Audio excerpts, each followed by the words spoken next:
Are we focusing too much on AI, the product, and not focusing on how organizations should transform in how they consume AI?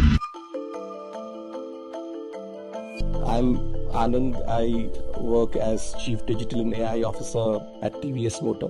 The answer is yes. You would have heard a lot about AI agents. Now, AI agents are going to become assistants, aides. In some cases, it's going to replace human agents in HR, in finance, in factories, in marketing and sales. AI is being used to personalize your preferences on what kind of vehicle do you want. See, building AI is hard, but shifting leadership thinking is hard.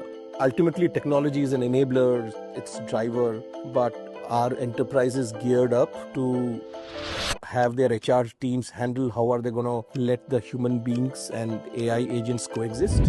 How would performance management happen for AI agents versus human agents? These are questions that enterprises need to start thinking about and have an answer for it.